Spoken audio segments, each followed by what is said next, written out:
With the permission of my father, good morning to everyone. We are continuing halachot of kibbut avim. He says over here, Gama yoshev be'otobus, also one who sits in the bus, v'nichnasu aviv o imo, and your parents enter into the bus, tzarich la'amod melo komoto, a person needs to get up a full stature. You're not, again, Rabotai, making it clear, you're not allowed to just get up and sit back down. You got to get up a full stature like a soldier. Ad sheyishu, until your parents sit down. That is the rule, Rabotai. V'im en lahem makom l'shevet, if they do not have a place to sit, me'achar she'enu rashai l'shevet ashem yeshu, since you're not able to sit down until they sit down, tzarich lefanot et mukomo, v'liten lahem et mukomo be'otobus. Rabotai, a person needs to give his own seat to his parents. Raturjik, how you like that? Since once the parents walk into the bus or into the train, you have to continue standing until they sit down. But if there's no space in the train or the bus, that means you must give up your seat because you can't sit down until they sit down, and it's disrespectful for them to be standing. So you have to give up your seat and let them sit down. That's halakha number one. Halakha number two, be'et she'ben omed b'fnei aviv v'imo. You know, as we learn halachot of kibbut avim, we need to be very careful. You know, if you're with me, we need to be very careful that we don't show chas v'shalom that we're doing our parents a favor by honoring them. You know, sometimes you try to get it done and run away. Show portion to another, but you always easy way out. He says, "Be'esha ben omed b'fnei aviv v'imo." At the time when the son is standing before his mother and his father, tzarich shelo yismok atzmo al kotel or al hastender. You're not allowed to recline on the wall, and you're not allowed to recline on the stender, because that's not considered to be standing for your parents. That's not showing them respect. Standing Artur means you have to be standing normally. Like this, standing and leaning on something, if I remove it and it's going to fall, that's not considered to be standing. It doesn't show them the proper respect. However, he says, mutar l'smoch et asmo kitzad, but you're allowed to lean a little bit. In a way that if you're going to take away that thing that he's leaning on, and he's not going to fall, that little leaning will be allowed. Rabotai,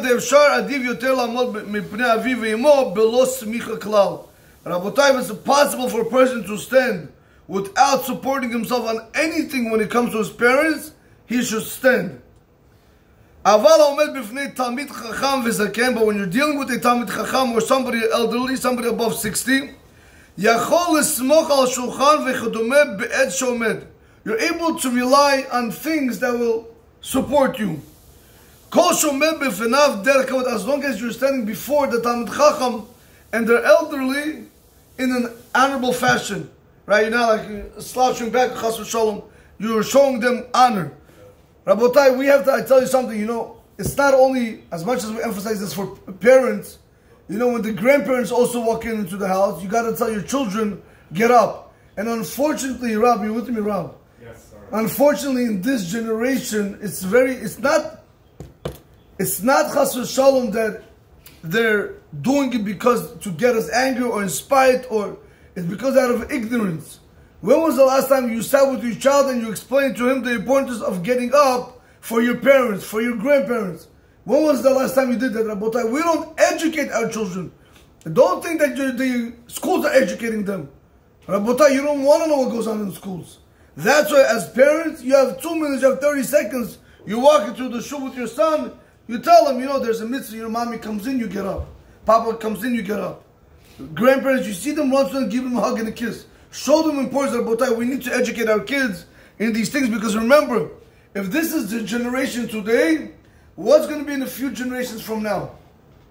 If they're not getting up to you today, what do you think is going to happen in a few years from now?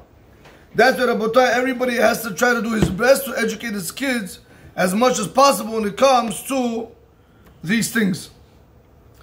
Rabotai, we are continuing in the Sefer Avir Yaakov Musar Ve'itzot. Today, Mr. John, Today he speaks about a very sensitive topic. Today is a very sensitive topic. I'm going to try to be as nice as possible, but Rabotai, no guarantees. He brings down over here, Yasok b'Torah v'lo yirpei yadav b'meno. A person needs to learn Torah and he's not allowed to loosen his hands from Torah. What does that mean, Rav? You know, when we learn Torah, I don't want to say chas v'shalom, but I was speaking to somebody, Rabotai, and they asked me, what's considered to be learning Torah? Am I driving in the car and listening to shur is considered to be learning Torah? Or I'm at home cleaning the house and I'm listening to shur, is that considered learning Torah? Or if I'm walking or I'm jogging or I'm working out and I'm listening to shur, is that considered learning Torah? Make no mistake, Rabotai, across the board. Make no mistake, Artur. Getting the reward for that type of learning Torah, reward you will get. Is that the Torah learning that you have to do in order for all the guarantees that they guarantee for one to have in this world? Success, blessing, shefa, everything. With that type of learning, is it going to come to you? Rameir Eliyahu Shlita says, there is no way, Rabotai, when they say that the bountiness, the blessings, the parnas that comes to people that learn Torah, it means people that toil in Torah. Not haphazardly, Rabotai.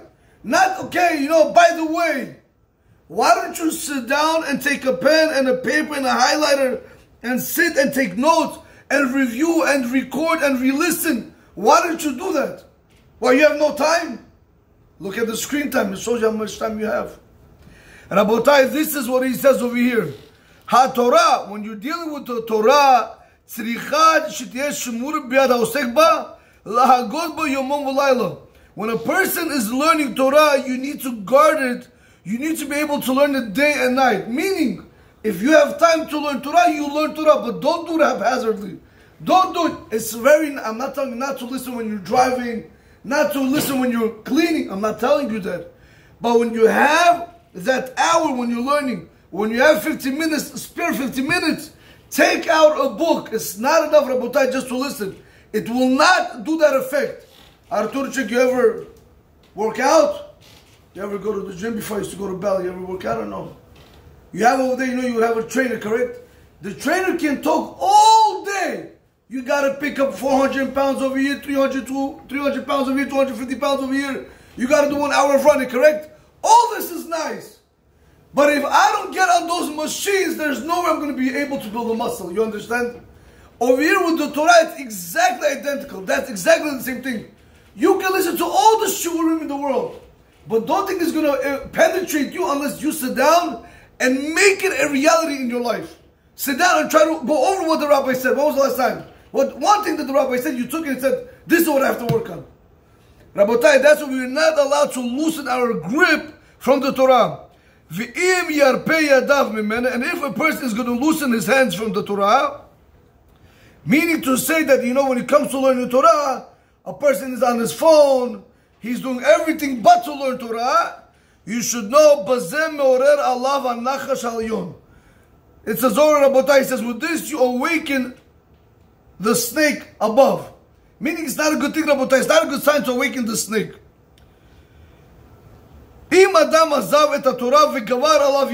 happens, chas v'shalom, Rabotai, if a person, once at one point in his life he was learning Torah and now he left the Torah, Rabotai, the Eitzar overpowered him. Now he likes sports, now he likes women, chas v'shalom, now he likes parties, all day vacations, all day he's doing something else, Rabotai. He forgot about the Torah. How do you get back in it? He says, Yadchil lechos afilu b'me'at min Torah. He should try to grab, he should try to hold on even a little bit from Torah. 1 minute a day, 30 seconds a day. From a little is going to come to a lot. Rabotai, people don't realize this. If you time yourself when it comes to learning Torah a day, you will be surprised how many hours you can put in easily. 2-3 hours without exaggeration, just like that, you will see. Rabotai, Chacham Ovadia, what was the greatest of Chacham Ovadia? While people were doing other things, he was learning, correct? So they asked him, why you learn over here 2 minutes, over there you learn 30 minutes, over there you learn 50 minutes, over there you learn 7 minutes. How does all this help? Sit down and learn 1 hour straight. So he explains, he says, did you ever see a person who's poor, who goes and collects money? Tell him the guy that gives him a quarter, is he going to take it? He's going to take it, no? Another guy's going to give him 5 cents, he's going to take it.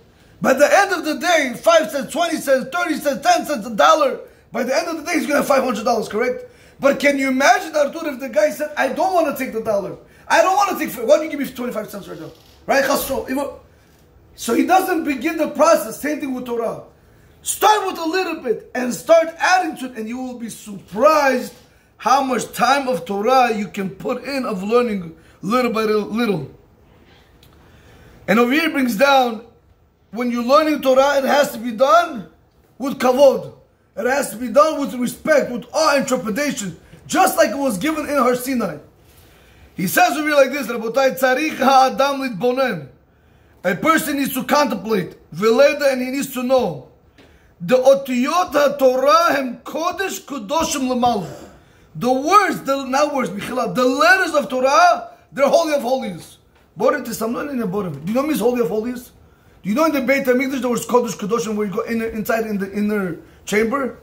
Do you know that you see the Sefer Torah here? Chasam, would anybody take the Sefer Torah Chasam Lulin and drop it? Huh? Yes or no? No, correct? Why? Because you understand that this is holy. He said when you're dealing with the letters of the Torah, when you're learning, they're so holy, in Shamayim we have no idea what we're doing. That means I could be learning Torah Chasam Shalom, and every other 2 minutes I'm on my phone. I look here, I look there, I look here, I look there. It's like taking the Sefer Torah and you're dropping it and putting it back in, dropping it, because it's Kodesh Kadosh Rabotai. I want to see if any one of you are going to give an expensive watch, a 50,000 watch, 100,000 watch, to a child to go play with. You're not even going to, you're going to watch him like a hawk, even if you're going to give it to him, Rabotai. So I'm not Artur John. This we could understand, correct? Because we don't want to lose the value. But we lost the value of what means the learning Torah. We lost the meaning of what does it mean every word of Torah, how sweet it has to be in our mouths. And that's what he says over here, V'chol ot ve'ot, nivra'u memenu kama olamot. From every single letter that you say, Aleph, Bet, Gimel, Dalet, every single letter when you say Memotai Kudim, whatever you're going to say, from every single letter, you build many worlds, Artur. You're going to see how much worlds you have. Besides what it does for you over here. וכמה סודות באותיות התורה אשר אין כוח באדם להשיג אחד מאלף מהם. רבותיי, you have no idea how many secrets there are in the letters of the Torah that a person does not even have the strength to understand 1 from 1,000. That's how holy it is. וכמו שכתוב בזוהר הקודש, like it's written in the Zohar Kodesh, ודמות האותיות האלה של ספר תורה יש למעלה ברוחניות.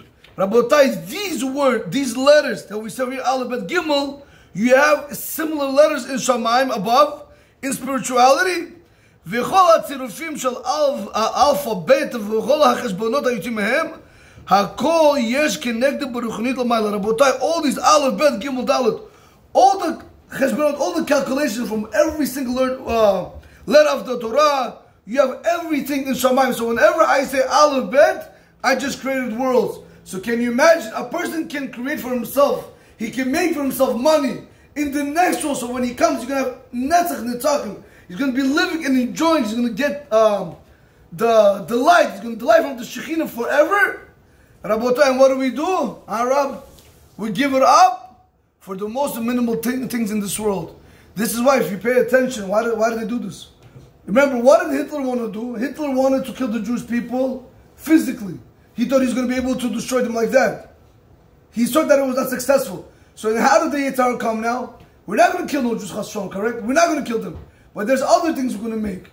We make other things, other channels, other ways that the Jewish people can forget about the Torah, Chas v'Shalom, and they're going to start dealing with everything else, because that's what's going to take them away and completely forget that they're even a Jew. That's what happens, Rabotai. ולכן, therefore he says, צריך האדם לזהר מאוד בקדושת האותיות בלימוד התורה ובתפילה. Therefore, a person has to be very careful with the letters when you're learning Torah, also with the letters when you're davening tefillah. Rabotai, every single letter is Kodesh Kedoshim. Sheyeda Rabotai, you should know, shebedavar kadosh hu osek. You're dealing with something holy. Kedei sheyishmor mishmeret hakodesh b'tahara. Because a person needs to remember, you need to guard these words, Rabotai, just like you would guard, Arturchik, just like you would guard money. Where do you keep your money? Where do you keep everything expensive? Safes, correct? Banks, vaults. Why? Because you don't want nobody to come closer. When it comes to the Torah, it is no less, it's a million times more. This is why, Rabotai, how do you know if a shul is a shul? How do you know if a shul is a Beit Knesset? Or if a shul, meaning is it a prayer hall or is it a study hall? Rabotai, when you walk into a shul and you see Sidurim and Chumashim, you know it's praying time. When you walk into a shul where it's Rishonim, Achronim, Gemara, you know that's a study shul. What's the difference, Rabotai? Because there's Machloket in Gemara. In Masech, which Masechet Yilan? Megillah. Kol HaKod Yilan. You know the Dav Yilan? Masechet Megillah, Rabotai, brings down, are you allowed to make a Beit Knesset into a study hall where people can come and learn Torah? So one rabbi says yes, one rabbi says no. Halach is you make it, Rabotai, because from a Beit Knesset, it's much more important to learn Torah. Because why? Like it says, you're allowed to sell the Sefer Torah, Artur, in order to be able to continue learning Torah. Rashi says, if we sell the Sefer Torah, let's say you sell it for 50,000, that's going to allow me to learn a year or 6 months without any distractions. You're allowed to do it. Why? Because learning Torah will bring you to doing what's written in the Torah. But having the Sefer Torah over here is not going to bring you, understand? That's why you're allowed to sell it. And the same thing, you're allowed to also sell the Sefer Torah in order to marry a girl if you need the money. Because now you're going to be fruitful and you're going to multiply and you're going to bring children to the world. Rabotai, I want to conclude over here with this Bi'ur Halakha in the Mishnah Berurah in Simon Kuf Nun Hey. In Dibra Matchil Et Lilmod, I just want to go straight to the middle. He says over here, because I want to speak about, because Avir Yaakov brought down that we loosen our hands, and this is very unfortunate. And the Mishnah Berurah wrote this in his time, Rabotai. So look what he says over here. How much more so in our times? ובאמונותינו הרבים כמה אנשים מרפאים ידיהם מן התורה לגמרי ואינם חוששים לגבוע אפילו זמן מועט ביום לתורה. Rabotai, in our great many sins, many people have been already lax. They already forgot. They already given up on the Torah, chas v'shalom, and they're not even concerned to make a little time to learn Torah during the day. They're busy working. They're busy working. Who you're working for? Did you ever stop and think, you made 10,000, you made 50,000, you made it. Now what? You have the peace of mind. Rabotai, the peace of mind is only good 2 minutes in this world. But what's going to be with eternity? You know, I was listening to Rav Chaim Igal today. He said something fascinating. You know, what means Netzach Nitachim?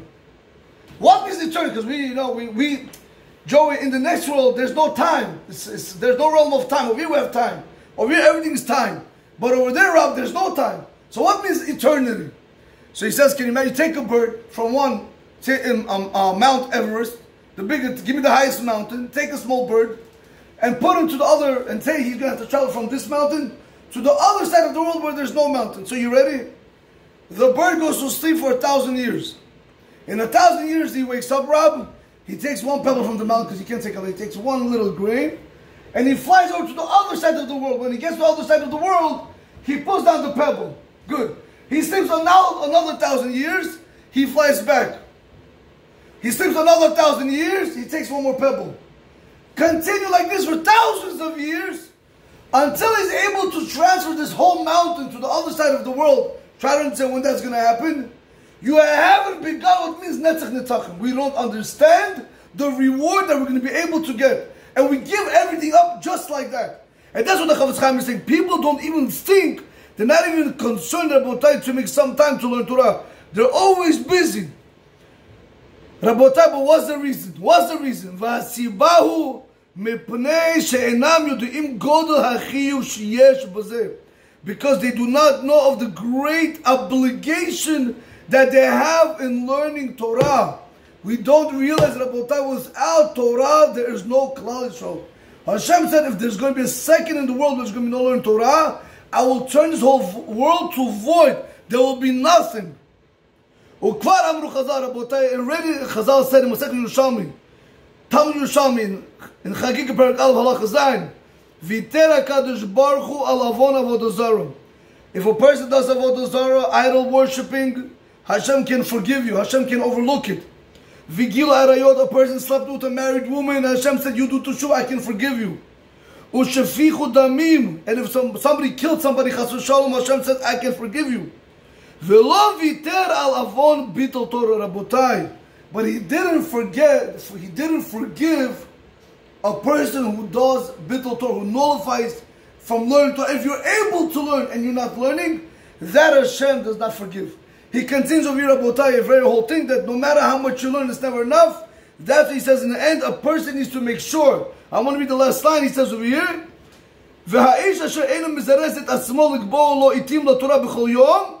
if a person is not quick, if he's not diligent in establishing set times of learning Torah every single day, listen to this, Rabbi Yisai, listen to this. Bevadai, for sure, the Rav Chaim is promising you, he's guaranteeing you.